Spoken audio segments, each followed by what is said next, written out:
Welcome to Almost Academic, episode 5. 5 episodes. What a journey, friends. What a journey. We have been on a long journey and a beautiful one at that. Yes. It's been fantastic. I've had a lot of fun. It's David, the lighting on that thing is going to just like constantly like be abrasive. Yeah. David's currently playing Doom on cool math games. Sorry. Well, like anytime the bright white comes, it like flashes us up. Yeah. But that's all right. I don't mind, I guess. Just know, I guess, that in the background, if there's like constant fluctuations in our lighting. Yeah. If like a red light just kind of flashes on my face every once in a while, it's because he's proning demons from outer space. Is that what Doom is about? Yeah. Okay. Just making sure.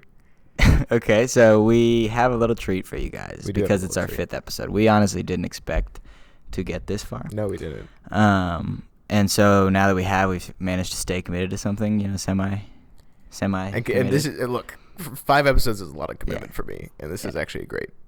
I don't think I've ever done something 5 times in my life. So what we wanted to bring you guys is a little reward. We wanted to bring you our faces. We're doing a face reward reveal. is our beautiful mugs. We'll probably get a lot more women watching this podcast now. Probably.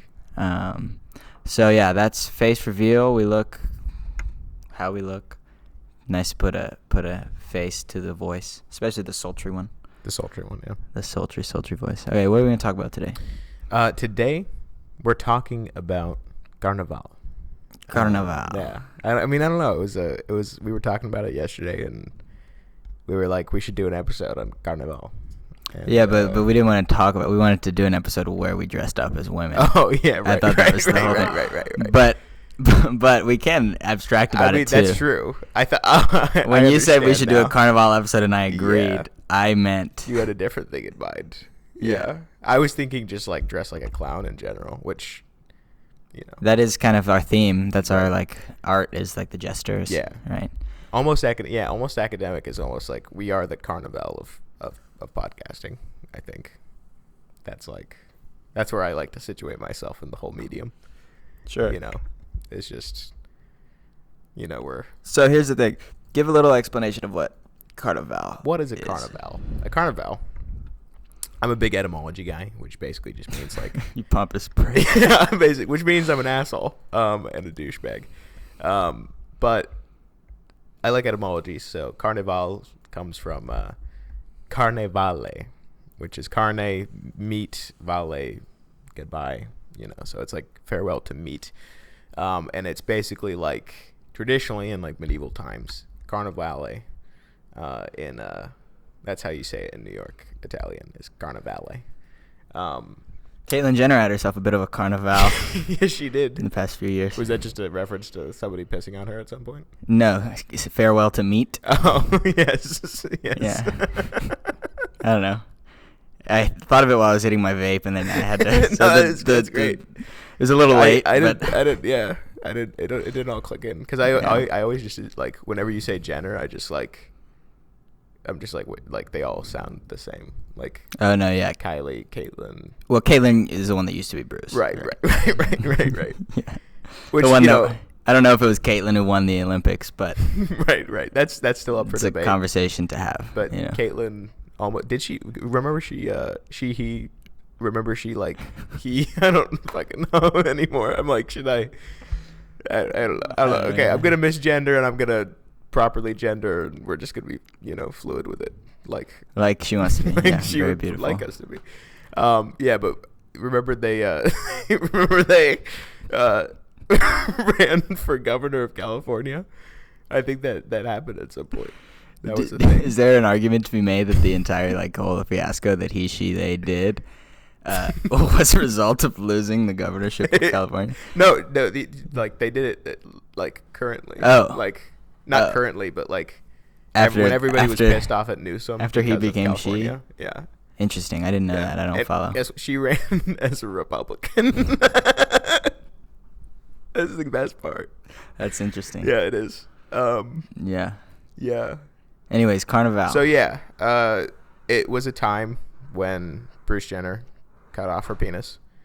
No, in the medieval times, carnevale was basically a season starting at the Presentation of the Lord, the Feast of the Presentation of the Lord, February 2nd, and lasted until Ash Wednesday, basically. It was a time when you basically you live almost in excess to when you're getting rid of all the things you're going to be giving up, or like you're not necessarily getting rid of, but just overindulging in a kind of season of carnevale. But it stands more as like, that's how it kind of became Christianized. But it stands really as, I think, like a cultural / like a cultural societal symbol of like the idea of chaos in society, like controlled chaos. Like that's what I think it's really symbolic of in like the old world, and how like basically this expression of chaos, or like, you know, to use like Nietzschean terms, because I'm you read that guy? Big into impressive, yeah. Big into Nietzsche. Nietzsche. But he has that whole dichotomy in Thus Spoke Zarathustra, I think. Zarathustra. Harder to say than Nietzsche. Yeah, it's just good because this guy just figured out how the fucking names work, please. Where he talks about like there's the two like Dionysian versus like Apollonian movements in society, and the Apollonian dimension is like the orderly, kind of sublime, static elements of society, and then the Dionysian is the kind of it's mobile, it's fast, it's the god of, you know, and it's interesting because they're both kind of like the gods of music, right? So it's like, but in different ways. So like Apollo is like harmonious, orderly music, you know, but Dionysus is like the bacchanal, you know, it's like the party, it's that kind of things. But the carnival was not just about like meat, it was also like the reversal of like social situations. So like you'd wear masks, especially in Venice, that became a popular thing. You'd offer, like Saint Isidore of Seville writes about like how people would like dress up as the opposite gender during this time, which is interesting. We could talk about, you know, Bruce Jenner and Caitlyn Jenner in that context of carnival, because this is just massive. And also like it would subvert like social hierarchy too. So like oftentimes you have like kings dressed as paupers, and like poor people dressed up as like in royalty, and they got to raid the king's closet and the lord's closets and stuff like that. Various different things, yeah. But that's basically what carnevale is. So it's a mixture of like kind of like Christian / like pagan. It's all kind of. But it's within. What's interesting when you talk about that, because I had never really heard of it, is like it arose within context of a Christian society, yeah, right? And it was like this expression of something that is dangerous when repressed, yeah, right? But it's also dangerous when it's the overarching sort of way that society conducts itself, right, as well. So it was this time to sort of delve into that like wildness. Yeah, right. The Dionysian kind of like element of society that's present within society now finds an almost like orderly expression, because there's also this interesting thing that's happening that's like, so it's not like it arises out of a Christian context because of like the timing and everything like that, but there was a type of thing in Rome that was very similar to it. Like this was taken from these kind of like traditions in almost like every society basically, which is really interesting, is that it actually, you see these kind of carnivals happen in every society, where like, for example, in Rome, Saturnalia, which was like the feast of the god Saturn, is around Christmas time, basically was the same thing where like slaves were able to be freed for like a couple weeks, like the same kind of like. That's fucked up. Yeah, exactly, right. You give a man a taste of freedom and fucking say, hey, by the way, you got to come back. Hey, by the way, you're still owned. Yeah. So, yeah. But you know, you think differently about slavery back then, you know. So. Yeah, that's interesting. So like, okay, in what places is so you spoke that it's like something that's emerged in many societies, right? Yeah. Across time, right? So like, in what way do we have carnevale? What are some of our modern sort of expressions of that impulse? Well, I think that's the point. Like, the great Orthodox iconographer Jonathan Pageau, and I agree with him a lot on this. Is like, because he kind of gets the whole carnival. I think he's getting the carnival thing from Nietzsche, which is the whole like, you need both this Apollonian Dionysian force in society, these symbols. Because he like, talks a lot about movement. like the margins and Right, stuff right. as well. The dragons on the edge of the map, and you kind of have to account for those still in society. But he basically says that like nowadays, it's a problem because Carnival isn't a season anymore. It's actually the whole liturgical year. Like, it's like everything is Carnival, and occasionally we like awaken from our stupor and kind of have this like asceticism, or these moments of like time where we have this kind of asceticism, or like, well, like Lent is the only time when you let yourself get out of carnival. Yeah, right? In some ways, but like he's talking about it more in terms of like, you think about like the almost like puritanical nature of something like cancel culture or something like that. Like, it's like you have these like moments where, because the whole world has gone upside down into a carnival, because of that fact, now it's like these moments of deep asceticism where we kind of totally reject that kind of like where these like, for example, getting canceled for being offensive, right? Being offensive is something that's like, it's supposed to be offensive, and that's actually like, its expression should be limited and controlled in some way. It shouldn't just be this kind of carnival of offensiveness, but it still has its place. We were talking in the last episode, for example, about like the court jester, right? Like, it's like offensiveness still needs a kind of place in the society, but it just needs to be like, it's a privileged place, right? So the offensiveness, like that kind of culture became so prevalent that like when things started like popping up, like, I don't know, you think about like Black Lives Matter movements and stuff like that. It's like, when those things start popping up, then you look to, okay, where can we solve this problem, right? In a way that doesn't actually solve the problem, right? It's kind of bourgeois way of thinking about solutions to problems. Then you're like, okay, how does this problem get solved? Well, we have this deep kind of asceticism, this moment of like repentance, and a kind of like we scapegoat somebody, and then we kind of like put all of our sins on them, right? In the kind of Jewish like sense of like, you take the goat and you throw all the sins on the goat, and you just slit his throat, or like throw him out of the city, you know, like that kind of thing, where it's like, okay, we're societally forgiven. Considering the ones who are doing all the canceling, it's like, it's not surprising they haven't let go of their ancient customs. For sure. Yeah, no. Our overlords. But okay, so like all of society has become a carnival. Like, I guess, yeah, to put it in like kind of crude terms, or modern association, is like thinking about media and thinking about the way that we interact with the world news, etc. Even the Trump thing, or just kind of the nature of public discourse now is like, and I've always connected it to a symptom of like the American sort of, our biggest export is kind of entertainment or something like that. Like, we now, like, that's what everything has become. It's seeped into everything. Everything is in some way entertainment, even if it's something that makes you angry or something that like moves you in that way. It's like, in some way it's entertainment. It's you tune into the news to see what crazy thing has happened, but not even that, just to see like the takes are becoming more and more incendiary and to go back to the word like absurd and like super reactionary, because we need to constantly be entertained.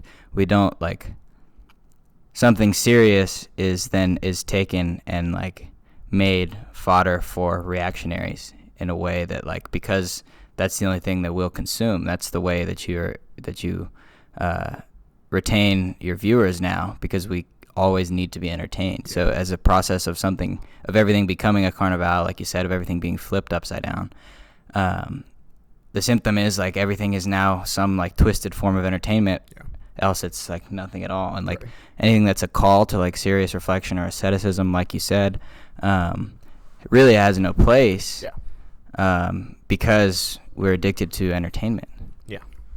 And So- it's like you kind of have to like also recognize that, like, I don't know, I feel like order is somewhere between asceticism and carnevale, you know, right? So it's like, it's not like a perfect middle, right? It's probably closer to asceticism than it is to the carnevale, but like, I don't think that like the reactionary nature, like the reactionary asceticism that we sometimes see, is at all kind of like a good thing or like a justifying thing. It like, to me, it it's feels not a like, proper expression of order. Yeah, it's right. it's only operating on the terms of the carnevale. Yeah. That first was there. The reactionary asceticism doesn't even have its own identity because it's predicated on like the terms that the carnevale sets. It's just like when shit gets too out of hand, we have to kind of like react in this still like a very violent way against what basically a topsy-turvy culture that like we have already, you know, had in place and are affirming in a lot of ways, you know, like it's just like, because it's interesting. It's almost like I notice a lot in the current generation, like there is a return to like, which I'm a part of, you know. I wasn't gonna say anything. I was gonna let you go. For sure. I was gonna let you I go. mean, like, look, I'm not. These fucking kids today, These dude. fucking kids today. No, Are you kidding me? this is actually like it seems like a good thing though. Is like, although it's not perfect, it's like there's almost a return to a kind of like sexual morality in some way, and it's kind of debauched in some ways and subjective, and it still is like an expression of like you do you, but like also there's this general understanding that traditional sexual values are actually probably better for me, and I'm actually happier, and I lean into that happiness. It's not perfect, obviously, but it's interesting that like when the Dionysian has its day, you like the whole point of the carnival is not only to like, it's not only to express like the repressed things that have been repressed for all of society for all of the past year or whatever, but it's also a way in which to rediscover the new order, you know, like it's kind of like winter there's a new spring, you know, so it's like it's actually an opportunity to like kind of the kind of great men or the great people in society are kind of they kind of rise to the top during this time, and like we begin to rethink hierarchy, right? So it's like we're denying hierarchy, we're not denying the like reality of kings and lords and serfs and servants and stuff like that, but what we're doing now is actually like, because the king has lived as a poor man now, at least in a kind of public way, because of that fact, it's actually an opportunity for a new springtime in the order that's coming during Lent. You know, like Lent becomes an actual opportunity to reflect and contemplate on the disorder and the chaos, and Because actually those things have been like brought to the front and seen and looked at during this period of carnival. Yeah. That it allows for sort of something new to arise within like the Apollonian, right? Yeah. Like order itself. And so like what you're saying is like this sort of period, which has been a long period of like in the sexual realm, like license and very much like letting the strict sort of claim that the Christian morality that was prevalent made onto the sexual ethic, like tearing that down and for a while like letting that sort of promiscuity run wild, right? In the new generation, what you find is now that has been like looked at and seen, and the Dionysian has held its sway for a while, then it actually is allowing a new understanding of the sexual ethic, right? Which is still like going to be rooted, I think, in obviously the Christian sort of deal, but like in a new way now that it's gone out of control for a long time. We have a new understanding, both of like the problems and like maybe some of the things that were the source of that like plunge into the Dionysian, right? Like, you have a new understanding of it, that because you've looked at it, you're able to develop like a new framework to deal with it. Like what, like, would we have gotten the theology of the body, right? If we exactly. didn't have the sexual revolution, And it's because there's there's an interesting point because Nietzsche talks a lot about like the Apollonian isn't necessarily all good, like because sometimes the order, the tendency, because like we're between, like we're matter at the end of the day, and at the end of the day it's like matter has certain requirements that the perfection and ideal of like our forms, our souls, like in order to fully be like a good person, sometimes we need to find the balance of who we really are, which is that combination of like matter and spirit. And so it's like, yeah, the Apollonian works for the angels maybe, but it's like for us, we experience this kind of stasis that the angels don't like experience because of that kind of perfection of Apollonian, that kind of perfection of order. So like sometimes what Nietzsche says is like the Apollonian tends towards decadence, right? So like when we become too good, when we become too orderly at a kind of societal level, right? Not looking at the individuals, but as a kind of, we see this kind of perfect society, we in some sense lose honesty, right? We sometimes, the image is all that matters now. You see that a lot in like puritanical societies and stuff like that, and even like some Catholic societies too, right? Like before the 50s, like why does the sexual revolution come about? Well, it's partly because the Apollonian has kind of ruled for too long, in a way. Like that kind of, American Christian spirit of like repression has kind of calcified the order. Like the order is no longer dynamic. It doesn't have motion. It's not even responding to anything. Like its order's proper role is like an honest response to whatever it's sort of ruling, right? Yeah. And when it's like calcified, like you said, it's no longer even responding to anything. And so, of course, any like growth or movement or just anything that runs contrary to what the order has been imposing will shatter it if it's calcified. Like, so order has to have this dynamism that comes from healthy expressions of the Dionysian, right? Because it allows then order to never calcify. It's expressed, order responds, it's expressed, order responds. And so like it doesn't become rigid or static. Because it's like, and not to say that like, because sometimes like people are like staticness is like a bad word or something like that, but it's like, no, the majority of the time is going to be in this kind of static order. But like in order to ensure that like this reform is constantly happening, like there has to be an opportunity to reorder, and reevaluate, because, that's just, it seems like that's kind of what matter does, like it's like matter is not the perfection that form calls it to.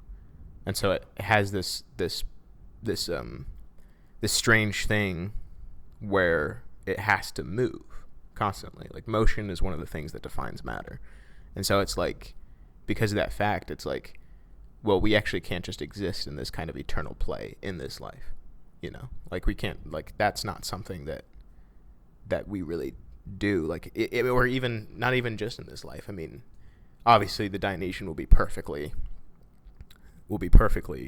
kind of ordered. But I really think that like a perfect order is, and this is what Nietzsche said, was like a combination or the perfect balance of like Dionysian and Apollonian with the expressions and the kind of cycles that kind of entails. And obviously it's going to be prone to excess, but it's like, it's like the decadence of the Apollonian society basically makes us all just shoot for mediocrity. Like that's what it's always going to do. Like we're always just all going to be shooting for just good enough. And that's not how, like mediocrity is not something that we're called to at all. That's not what form is called to, the form within us.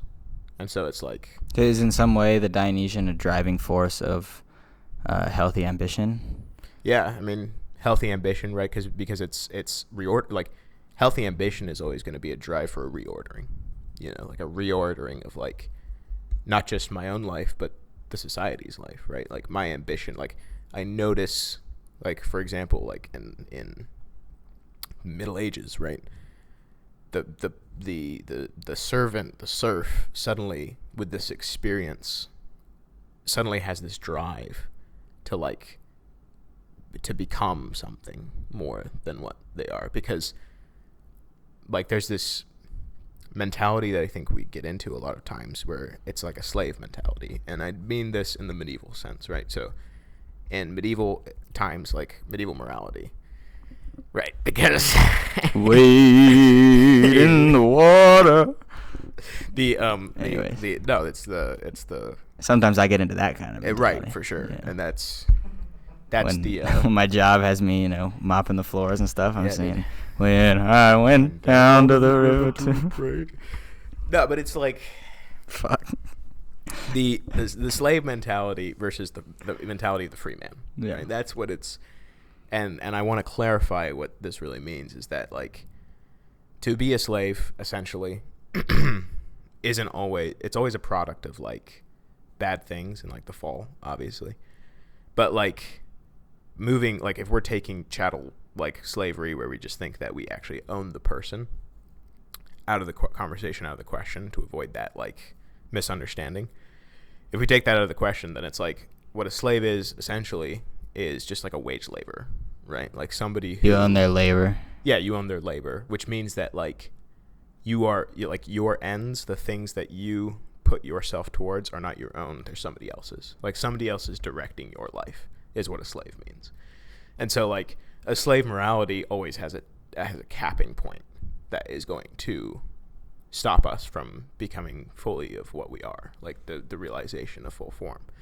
And so it's like, because a lot of people, I mean, because of like the generational nature of like servitude and serfs within like the Middle Ages, like because the generational aspect, a lot of these people find themselves in that place where they're actually like governed by somebody else, like their ends are not their own, because I mean and this is ultimately for the sake of like the more base needs of civilization. Like it's actually better for a serf because he's actually probably going to get fed, because it's better than being poor, and it's better for us to be working a 9-to-5 job where we're not actually determining what, because it's better that our family gets fed than like we realize there's this kind of certain hierarchy of things.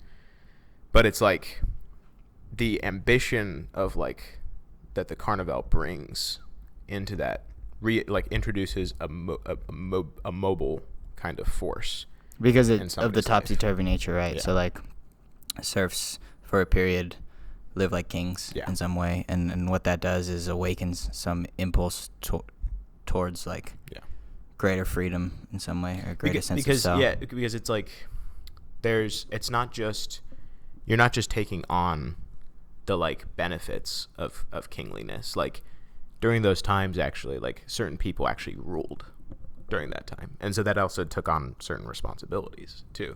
Like not in any serious way, obviously. Like the Lord is gonna have final say, but they like certain people were given, what could be had the opportunity to be administrators during that time and stuff like that, in a way in which they had opportunity to become free men in the sense of like the virtue of liberality, which is like the virtue of liberality is that when it's associated with spending, for example, it's like I buy meals for my friends, I pay for my friends, I do good works, do good public works with my money, because I'm freed by the ability to make such excess money where it's like I don't have to worry about putting food on my table, and therefore I can have the freedom to be generous, right? So it's like that virtue of liberality is something that's according to free men, right? So it's like, but a slave is a slave because of the fact that they're so worried about their own personal good all of the time that they can't actually like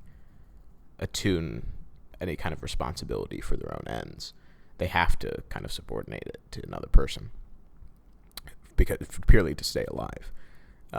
So it's like that living as a free man creates this desire within you, and an ambition, and a healthy ambition to kind of like become magnanimous, become a magnificent person, and to be brave in that, right? Like that's scary, and that's going to be something that's like going to take. It's going to take like something that is bold, and you have to be your bold self. You do have to be your bold self. It's our competing podcast. Yeah, right. Because our bold, be your magnificent self. There you go. That's a better one. Yeah. Be your magnificent self. I made a joke in class because one of my professors. I made a joke on the UST app too, but one of my professors was like talking about the be your bold self, and like he was discussing traditional understandings of education and the way that it's changed recently from like education being something that's forming you in a specific way, that's making demands on you and forming you to be something specific. It's the shift in the kind of the psychological culture, right, where it's like, no, it's training you and preparing you to express yourself in a way, right? So like for self-expression instead of say for excellence. So it's like trying to fit you with the capacity for self-expression, right? And so he was asking us, as Catholic University, right, we should be the first one, not the second one. But what does the phrase "be your bold self" say, right? It's like there's some part of that that's fitting you for self-expression. So it could even be a symptom of like a different sort of outlook on education than what is traditionally understood. And so he asked what we thought of the slogan. And I was like, some people should not be their bold selves. Yeah. Like Hitler was being his bold self. Right. He was expressing himself, his dark little twisted, fucking psyche. He was fully boldly. 6 million. Right. I'm sure the speed helped a lot. Yeah. Meth helps you be your bold self too. But that's not an endorsement, kids. Well, some people shouldn't be their bold self, right? The thing that got me banned from the UST app or suspended till June 1st was, they told me to be my bold self. Now I'm in a holding cell, not allowed to stand within 1,000 feet of an elementary school. Right. Like, pedophiles should not be their bold self. There's a social critique that I was making there, right. that embedded within it. But it was nuanced, yeah, exactly. And so, like, be your bold self is like stupid, man. Like, some people shouldn't be their bold self. They should be magnanimous because magnanimous has a character to it apart from you. Magnanimous isn't just something that's a self-expression. Exactly. Bold is a character trait applied to you. Right. Whereas magnanimity demands something from you, and you'll be formed in a certain way to be magnanimous. Yeah. It's different because the good is creative and it's unique and applied to each person, but magnanimity has an identity. Magnanimity is something. And so you should be your magnanimous self. You should be your magnanimous self. Yeah. Be magnificent. Yeah. That's like, I don't know. It's just like it's so great. It's like I think Aristotle puts it in. It's under the virtue of fortitude, like courage. One of the parts of courage is like being magnificent. Because it's a scary thing to do. Because oftentimes magnificent people are doing things beyond their means. But so it's always ecstatic. It's always for something else. It's always for somebody else. Like that's almost what defines it as like a virtue, is to be magnificent is like to be greater than yourself in some way. It's a recognition of like my actions are in some way bigger than myself, and I'm actually expressing something that I can't be, but it's through some bigger thing. It's overreaching our abilities in some way always. And there's a humility even in that, right? Because like ambition is not unhealthy when it's correct. Mm-hmm. So like magnanimity, the desire for it, like you said, it's always an acknowledgement that your actions are in some way like connected in the system that's more than you, that's above you, right? And so even in like desiring, like truly desiring like magnanimity, you're expressing humility because you're like affirming by your very actions like that something is above you, that you're part of something bigger than yourself. But recognizing that like this is making you a magnificent person, like it's bringing some kind of honor to yourself. It's like, but it's because it's really interesting to notice like the interplay between magnificence and humility. Yeah, you were saying something really interesting the other day, like so like the virtue is a medium between two extremes, right? But it's like it's not just a middle, right? It's like Aristotle says, it's closer to one extreme than the other, right? And you said something really interesting, like humility is actually a lot closer to pride than it is to shame, right? And shame is like twisted form of pride, right? But like debasement, whatever. Like humility is actually a lot closer to the pride that wants to be great, that wants to be the truest thing you want to be, right? Humility is actually a lot closer to there than something like shame that like refuses to even actualize anything. And I thought that was interesting. Yeah, because it's like, humility is in our kind of like bourgeois, or you could switch bourgeois with like decadent society. In that society, there are no magnificent men, basically, like, because the decadent society, right? We're talking about like Apollonian. Any kind of threat to the static nature of the order, like the magnificent man or the Superman, the ubermensch, would threaten the static nature of order, right? And so, like, the mass, it's not just threatening of the static, it's threatening the mass, right? The mass of people, right? And that's something that Nietzsche talks a lot about, is like the ubermensch is like, obviously we're not the ubermunch. The ubermunch. Oh, okay, brief. Simp calling himself the ubermunch is hilarious. Exactly, dude. like a 4chan fucking incel that got a hold of Nietzsche calling himself the ubermunch. The ubermunch. Yeah. I mean, it's interesting though, because the ubermunch is just like the uber. No, the ubermunch is in some way a Superman. Go on. Because they're always because that's the thing about the Superman. This thing about the Superman. I should just start screaming in German at this point, dude, because we're talking about ubermenches, and I just want a brief disclaimer before I start saying the cause of the ubermunch is the uberwench. Is the uberwench. Bitchy women. This butch women with. But that, I mean, the ubermunch and the uberwench. The ubermunch and the uberwench. I'd love to hear how he's connected to the Superman, though. Yeah, because okay, let me work this out, right? Because we're talking about decadent society, right? Abhors an ubermensch. Brief disclaimer before I go further. Heidegger read Nietzsche and then did the whole Hitler ubermensch thing. So let's just get this out of the way. I'm not going like racial supremacy with this one. Well, but what's the point of even listening anyway? We might get there. Eventually. Some way, yeah. You have to wait till the end. Heidegger is an ubermensch. Hot take. Okay. But okay, so the ubermensch is, so we're talking bourgeois society, decadent society is defined almost by its. We lost the mic. Happens sometimes. No, but it's coming back. Okay. That's what Beautiful. just happened here. Okay, ubermensch is defined as like separated from the mass of people, right? And so it's like the mass represents this Apollonian stasis, and the ubermensch and the ubermunch in some way, because the ubermensch can always be the ubermunch, because the person that is the person that is capable of great things is simultaneously capable of horrible things, right? So it's like the ubermunch could very quickly is latently in the ubermensch, is potentially the ubermensch, and vice versa, you know. So to all our ubermunches listening, you can be great. Yeah. Be a Superman. But the great man is always. Because he's always breaking from that stasis. He's always above it in some way. And he's reaching beyond it. And always threatens the decadence. You know what I'm saying? And so it's always. Because he shines a light on the fact that decadence has come to be. Like anybody that's truly great makes people that are comfortable in a static mediocrity insecure. Right. Or just they have to come face to face with what they could be, right? Yeah. So it's threatening, yeah. Like, yeah, because it's important to realize that, like, okay, so obviously the greatest man, the greatest Superman, Jesus Christ, was reviled by society, etc., by the masses, even by his own Jewish masses, right? Like his own people even rejected him.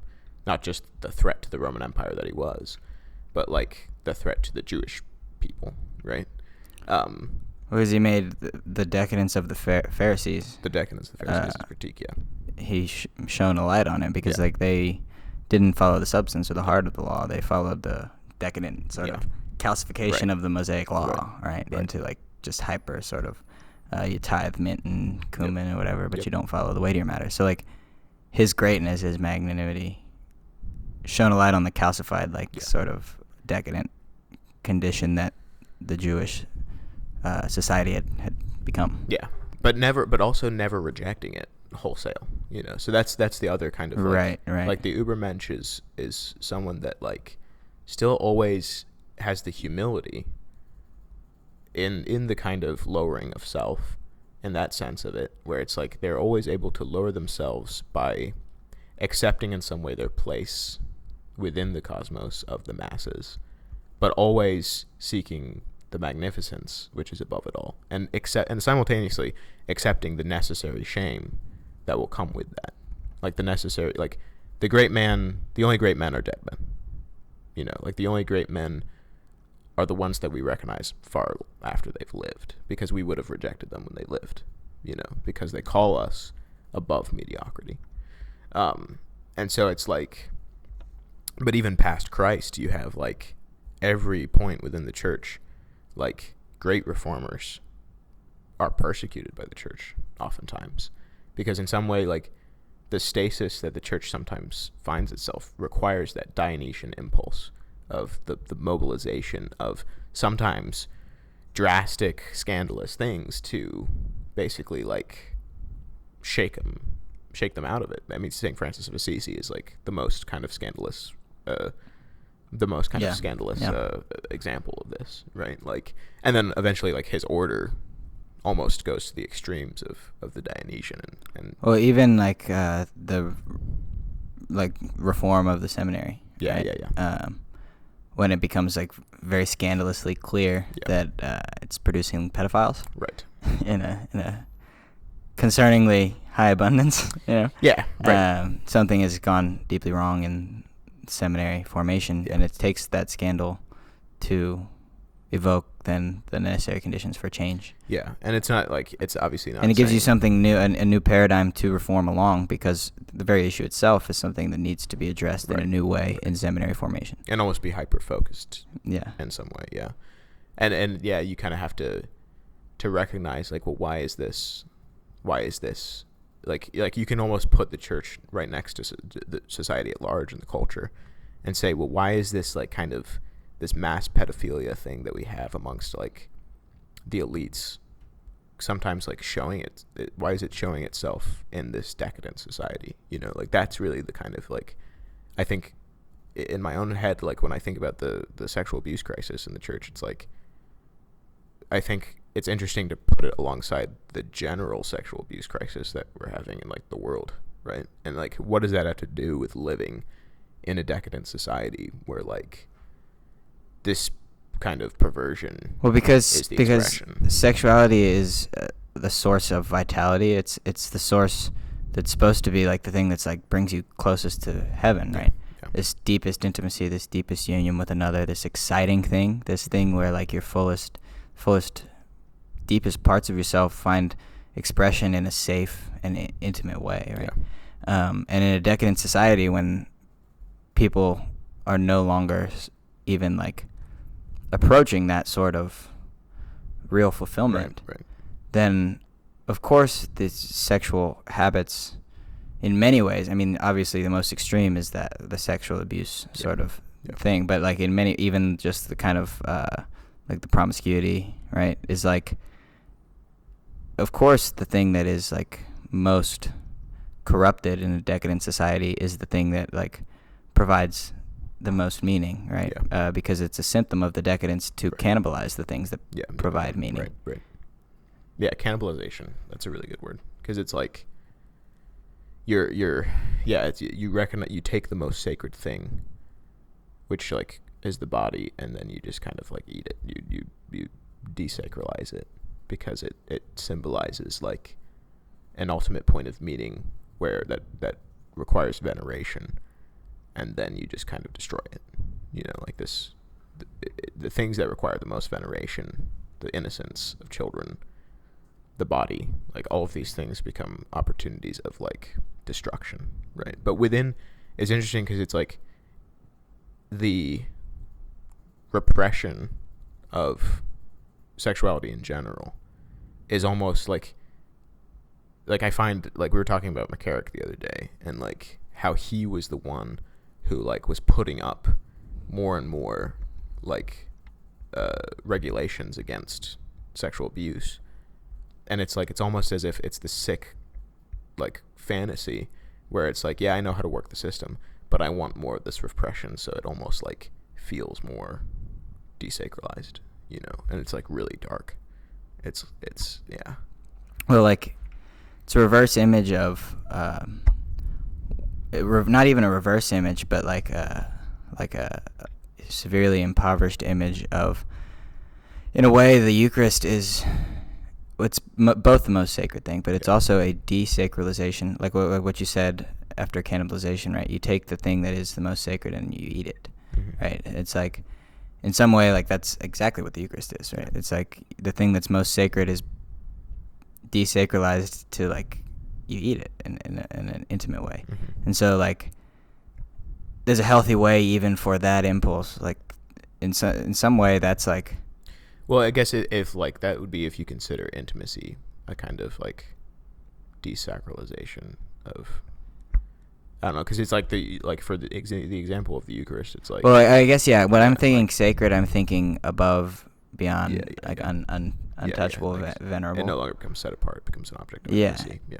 And in some way, like it's not, desacralization, I guess, has a lot of like implication in it, right? But it's like I shouldn't be this close to this thing, and I am. Yeah. So there's like a holy desacralization in the intimacy of like the Eucharist, right? That just popped into my head. I don't know that it's directly connected to what we're saying, but it popped into my head, like that, like this desire to desacralize even like has some kind of counterpart in the sacred things, I guess. Yeah. I don't know. No, it's just there. With the magnanimity thing we were talking about earlier, this desire for more that is actually healthy, right? I wanted to bring up like that little inner child conversation we were having, right? Discuss humor, discuss well, I guess I'll summarize, like humor, we've talked a lot about it. It's a holy thing when it leads to joy, and it's a reaction to the absurdity of life.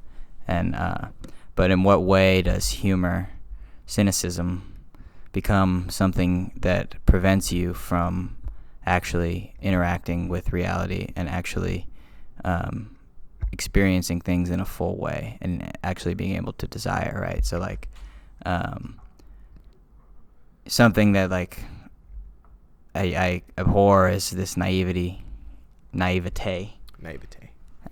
this innocence that I see sometimes. If something is like innocent and pure, it bores me, first of all, but it also like becomes abhorrent to me because I always need this ironic sort of meta like experience of something, so I can abstract it away and not really look at it and be above it. It's this protecting sort of impulse of my sense of humor, but like that in a way cannibalizes desire itself. Yeah, right. And it it's interesting. It's like connecting that with our conversation. It's like how does cynicism kind of like is a product of like is cynicism really a critique, or is it kind of an acceptance of this kind of static order? You know, like I think it is that. I think it's exactly that. Yeah. Because what does cynicism say? It's nothing's going to change, right? In some way, or like, like the cynicism is like, why are you even trying, or why make an attempt? Because like things are the way they are, and so the only thing to do, because I feel so powerless, is just to like, grasping for power over this thing through my own, like I don't have to assent to it. I don't have to assent to it. I can always critique it from above in my head when I'm cynical. And it's almost like that.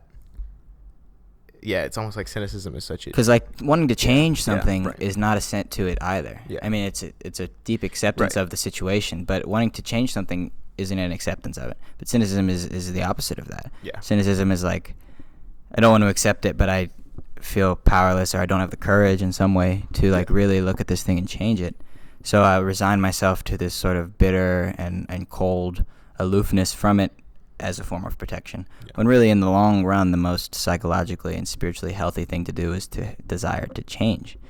But that's not an acceptance either. Yeah, because it's in some way they're like both of them find a meeting point in the need to accept things as they are, right? So that's like the kind of like accept and then reject in some way, like the bad parts about the way things are.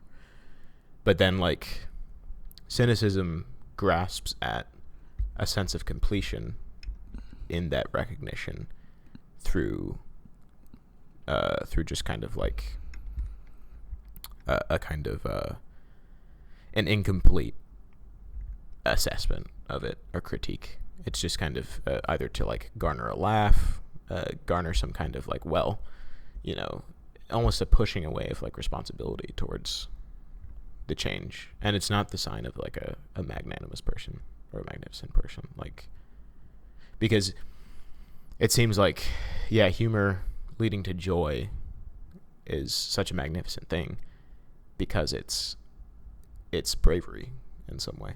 Like, to still say that, like, in the end, all things are working out for our good. Like, the ability to say that and to still have joy in the midst of it is not an acceptance of defeat, but it's a hopeful thing. And it's magnificent because it's like we were talking about reaching above yourself and reaching above your means. It's like I can only but have joy because I recognize that like there is something that is working out for me and for the world and for the good, right? And I obviously have a place and a part in making, not even making sure that happens, but being an instrument of that. But at the same time, it's a trust and a hope that, and a hope is always above our means. Like, a hope is always something that is transcendent and it's necessarily not from us, you know, because if we think that we are the ones that are responsible for, you know, total societal shift change, if we believe that we are the principles of motion in any way, then our only recourse is to cynicism, because that's the only place it'll end up. And yeah, and that hope, right? Like, to bring it in like the personal way, like my reflection on like humor, right? Is like, so yeah, look, like I was sharing with you recently things like videos I made when I was in middle school, you know, and I was thinking like that's the last time I think I've had uninhibited ambition or desire, right? Where like I wanted to be a famous YouTuber because that gaming YouTube was the thing that was happening at the time, and I sincerely like wanted it, and I worked like really hard for it, and I had no reservations in my head about what I was doing. Whereas now, like anytime I go to actually desire something, there's always this voice in your head that's like, first of all, you look corny. Yeah. First of all, like, dude, who do you think you are? Right. Constant like critique of laughing at myself in a way, but it's a unhealthy sort of thing that's like, because I have desired and failed, I guess, then the cynicism creeps in that's like doesn't want to let you desire again, right? Yeah. In an uninhibited way. Yeah. Like, I think about it as like something naive or innocent that I was doing, like when I was in middle school, thinking I could be like a famous YouTuber, but it was a real desire and it drove me. And like now it's like not, I haven't really wanted anything like for a long time. Yeah. And there's always this sort of cannibalizing cynicism about my own ability, about the world, about the way things are, about just things that like resigns me to sort of like a bitter acceptance, and then like I fall to this just managing the day to day. But like I don't remember the last time I really like wanted something in a naive and innocent way, because that naivete is like abhorrent to me, because it's like, oh, you don't know what the world's like. Yeah. You don't know yet, but you will, I guess. And like and I do know, and so I don't let myself have that sort of inner child that wants and like yearns freely, unreservedly. Yeah. And it's like, in what way? Like, how do you get back to that once it's been like harmed? And I did the harm, but so did things out of my control. But like this sort of intense, like self-critical, self-reflective, cynical outlook is a protection that I put up somewhere deep inside of me, like thinking to protect that like sort of inner child. Yeah. But in some way you're just suffocating him and putting him in a dungeon, you know, because I don't want to get hurt again and I don't want to fail again. But like now it's just sitting there and like you don't really want anything. And so like in what way like is humor healthy, or how do you kind of heal that where you can still, because I don't want to lose that part of me that like there is this thing about looking at the world through like through that lens that is like good. I mean, like you don't want to be a sucker, right? And you want to have this critical capacity, but how do you heal that and bring those two together where you like have that tendency to just irony and sort of cold aloofness from everything and take what's good from that, but also allow room for real, genuine like desire, you know? Yeah. Who knows? But no, I think it's like connecting that. I was connecting magnanimity to that. No, like it's the inner child that has to want to be magnanimous. Yeah, but maybe it's like the inner child is the magnanimous part of ourselves. You know, it's like because the inner child is always the one that's grasping. It's always the one that's like reaching beyond itself without fear. You know, because it's like in a lot of ways, sure, you could say, well, you know, that child hasn't experienced the hurt and the trauma of the world and everything like that, and it's a pure outlook or whatever.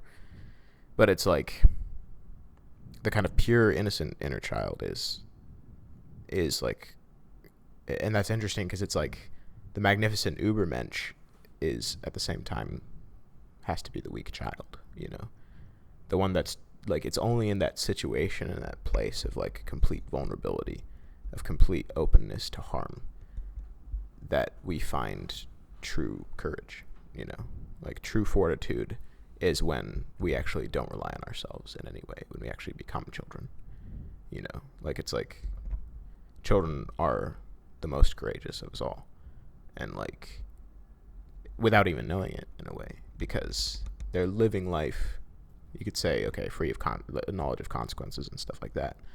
But it's like they're living totally dependently, totally vulnerably, and at the same time living with a genuine desire and a free desire, you know, that's hasn't been yet wounded by cynicism or fear or anything like that. And it's like it really is like we learn fear, we learn these things as we grow older, that like the way to survive. Yeah, it's almost like it's part of that thing where it's like in order to be accepted in society, we get taught how to survive, which is mediocre. It's like live like the masses, become like the masses, fear what they fear, you know, desire what they desire, and never seek to look above that. Because in some way it's like children are never accepted in the masses, you know. I mean, most obviously you could see that, and like we just don't want any kind of like I mean, it's impediments. Impediments to whatever it is we have to do, and anybody relying on us, etc. Like children aren't accepted because of their bravery, you know, because they live so with such abandonment, and because they unapologetically also need, right? Yeah, that's frightening to us, because like we're scared of our own capacity to need, and we try to become self-sufficient, and we're scared of what that tells us, that there are those who like need and demand things from us. We're scared of the knowledge that we owe them something in some way, and that we are allowed to need also. It's a frightening sort of thing that children tell us about ourselves. It's frightening because it's like we don't have a society that's built up for that, you know, which means it's not a true society. Like it's like the number one like problem of civilization is our relationship to children, because it's like they are the image of dependence, and because we like have no time or patience for dependency in any way, because we live in a world of disconnected individuals, it's like any kind of symbol of dependency has to be eradicated in order for a fully individualistic society to arise. Yeah. I can go the abortion way, but yeah, we're right. Yeah. No, I mean it is what it is. That's the expression of that. I think like the expression, the only way to realize total autonomous independency in a civilization is to eradicate children. The children. last standing symbol of total dependence. Because that symbol says something, right? Because nobody in their right mind is going to say that a child shouldn't be fed, right? Unless it's in a woman's stomach, then they'll say that. But nobody in their right mind is going to like explicitly like advocate like negligence of children. Yeah. But so then that symbol says something to us by our very sort of intuitive response to children, that they do demand something of us. It completely like shatters our understanding of what it means to be a fully human, right? Because we want to be totally dependent and self-actualizing and self-sufficient. And then you look at a child and you see in some way that they are like fully expressive of humanity, and yet they are dependent, and yet they need. And so that kind of awakens us or pokes at that part of us that's like completely trying to eradicate that. They're only able to be fully expressive and have such a free desire because they need and are, cared for in some way. Yeah. And I think that's the like the freedom. True freedom is the freedom of a child. Like it's the freedom that is not totally free from dependencies, but totally dependent. And in that dependency, we find the freedom to be magnificent, to reach beyond our means. Because like in total dependency, you find that there is God who gives. Yeah. Like total dependency would be a completely foolish notion in a vacuum without God, right? Because then, this whole self-affirming, self-actualizing thing is real. Like, it's just survival, man. Get up, take care of yourself, all these things. And like, there's parts of that are good, but total dependency is the truest form of like expression of who humans are, because we are totally dependent, and we also have a benevolent Father that like always gives. So like this rejection of dependency is just the Adam and Eve thing again and again and again. This rejection of dependency is a rejection of trust and faith in the fact that God will give. So like, no, I believe you, but in some way I don't, so I need to make sure I can figure this thing out myself. And it's like, no, you're free when you become like a child. You can't enter the kingdom of heaven unless you do that. And so like, which brings like so much more meaning to that. That idea. Now that we've had this whole conversation. Because it's not that like heaven just has a short door, right?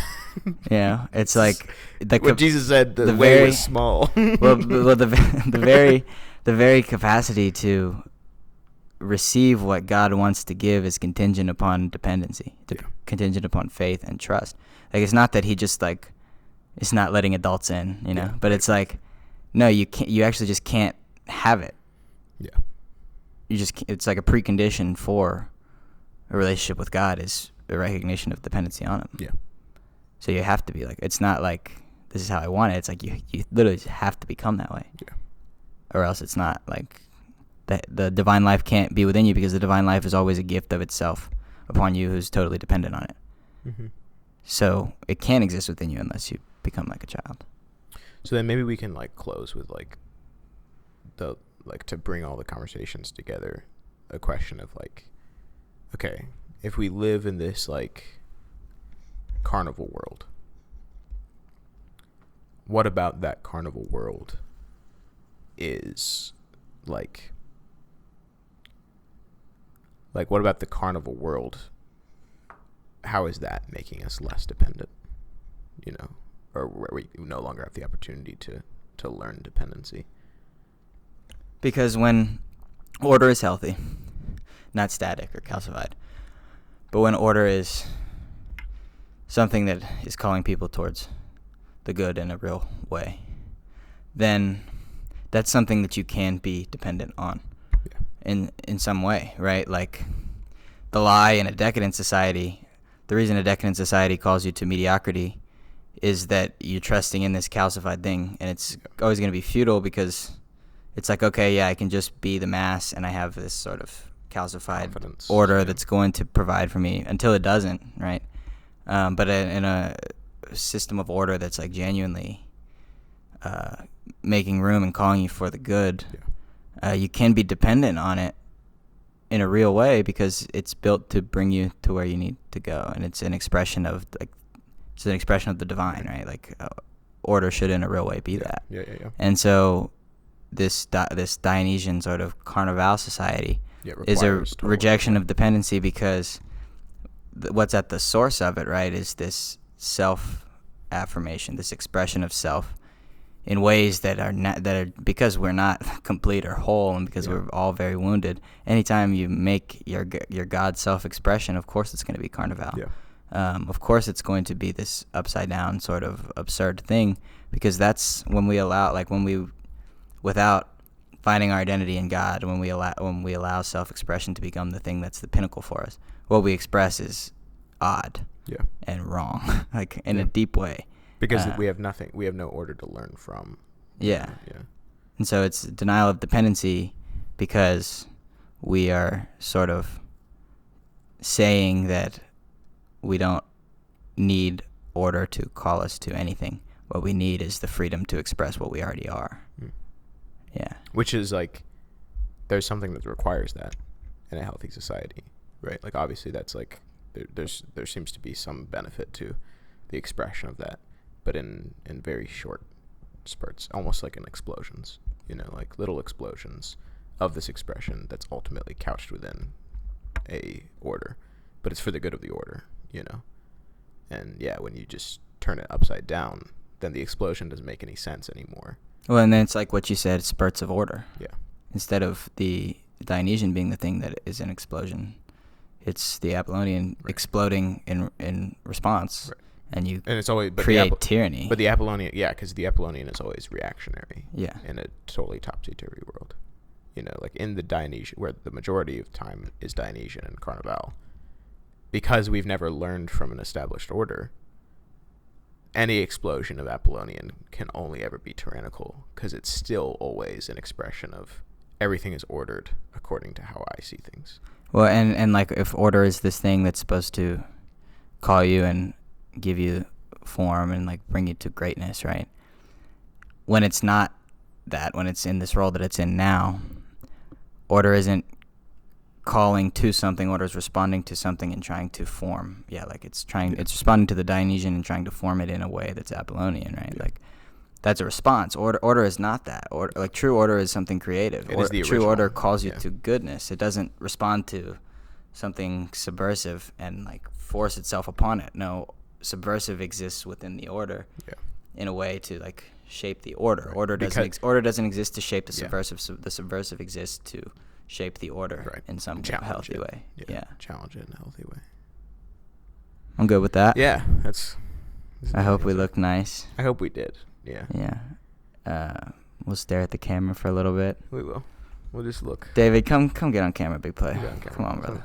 Come on, brother. If you heard the little mouse clicks, it was our boy playing Doom. Right here. How's your little Doom? Your Doom playing. How was that?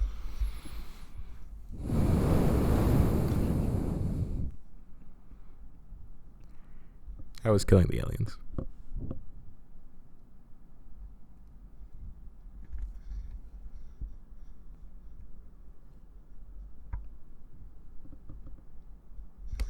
Almost academic. Almost Episode academic. 5. We love you all. Have a wonderful, wonderful day, midday, night. evening. I'll probably be listening to this at 3 a.m. So yeah, this is what's going to put me to sleep tonight. I'm going to wish myself a good night. All right. Goodbye, friends. Goodbye, See you soon. Kisses.